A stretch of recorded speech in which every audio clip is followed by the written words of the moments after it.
So you want to be an architect. I hear the story quite often. Well, if you're new to the channel or even new to discovering what you want to be when you grow up, today I'm going to take you down a little path, if you will, of memory lane for me. And most people when they're starting out, they'll play with Legos and they'll build some stuff. I got this little house right here, kind of like little Sims. You can drive a little car around. It's kind of fun.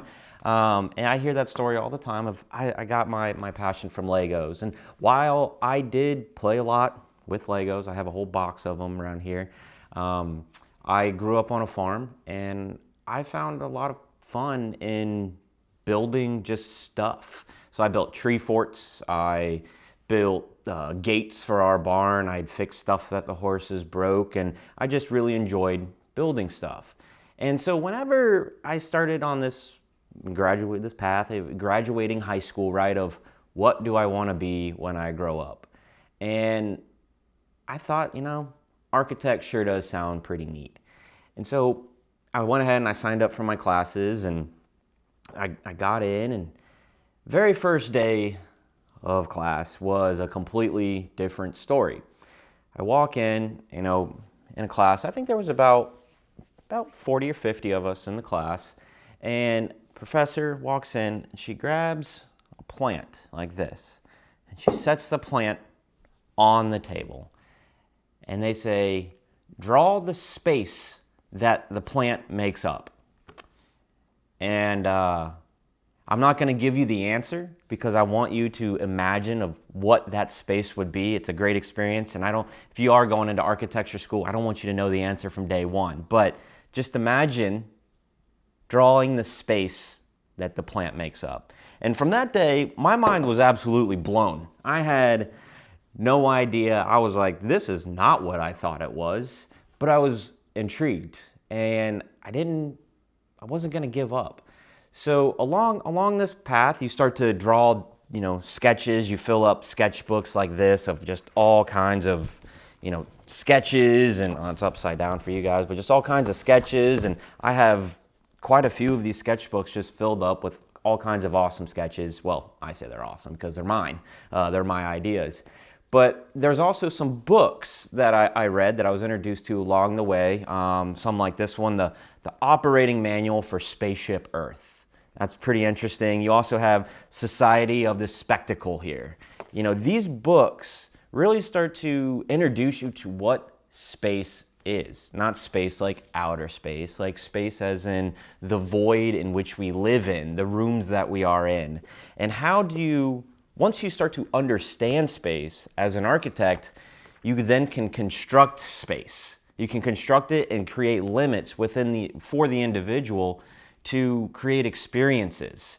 In Praise of Shadows, The Poetics of Space. Like, these are all great books. If you're thinking about getting into architecture, and first of all, you don't really understand what space is, read these books. So I kind of I'm not going to say guarantee, but the first day when you come in and they slap that plant on the desk and say, make up the space, you'll have a way better understanding than I did.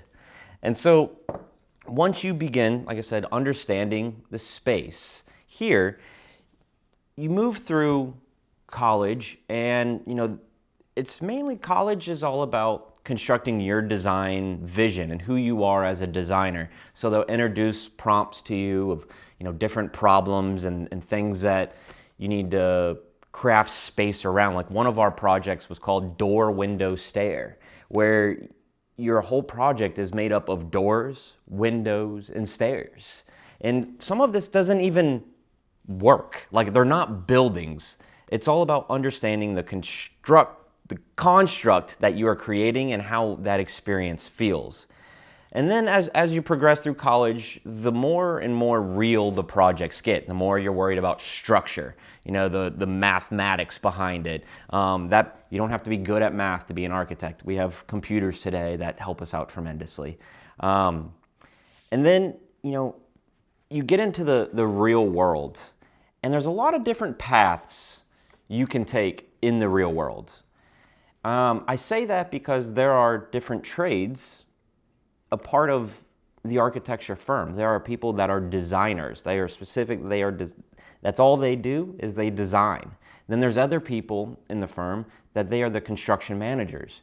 So you don't necessarily have to be very good at designing. You have to understand the idea and how we move this process along, but you don't have to, you can also be good at something else, like construction, understanding how buildings are gone together, like these plans that you see here.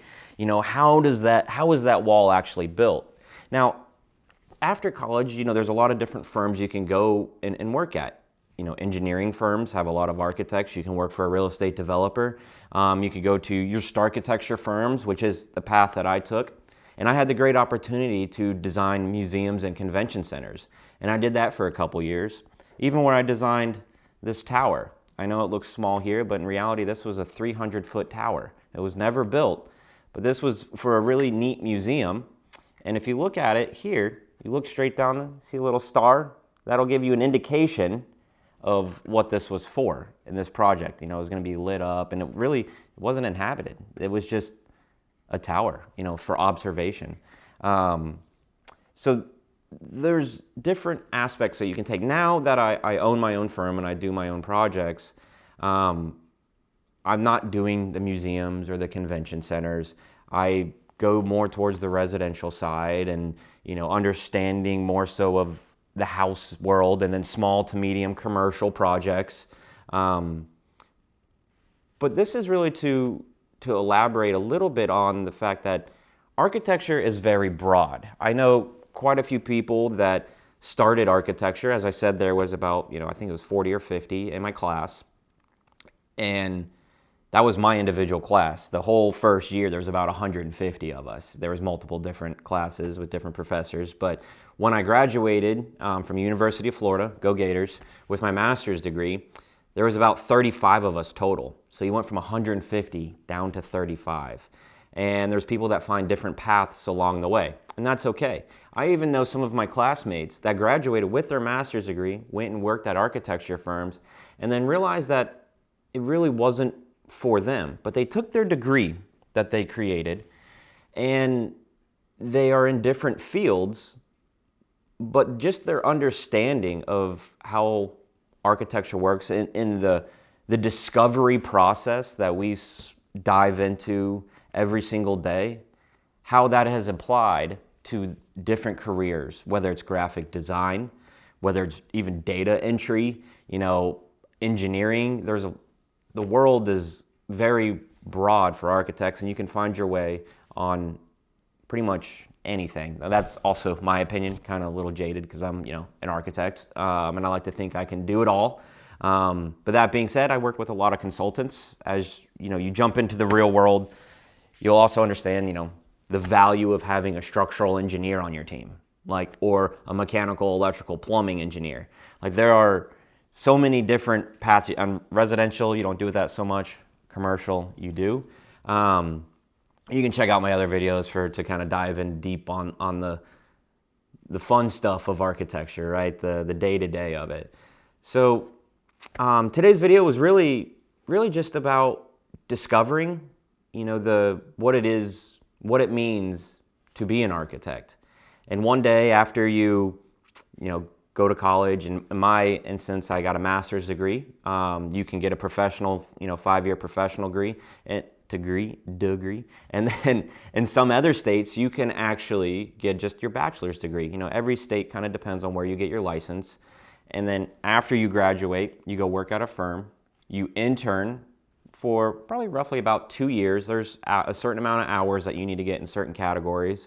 And then after you get your hours, you have to sit down and take, at this time, 5 state exams, and you have to pass all 5 of them.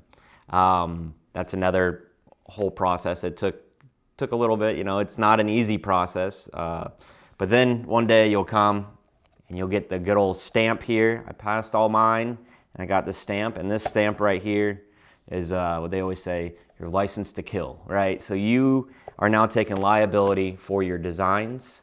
You are now protecting the health, safety, and welfare of the people that are in your buildings. And I hope one day once you are an architect, if you're watching this and that's the path that you choose, that you care about the people, the houses that you're designing, the buildings that you're designing, and you care about the community that you're designing for. So thank you for tuning in today. If you have any questions about the architectural process, just drop them in the comment section below. I'll try to answer them, maybe make another little fun video, maybe, break out some more Legos, the fun stuff. But thank you. Don't forget to hit that good old subscribe button down there, and have a good one. Bye. One take wonder.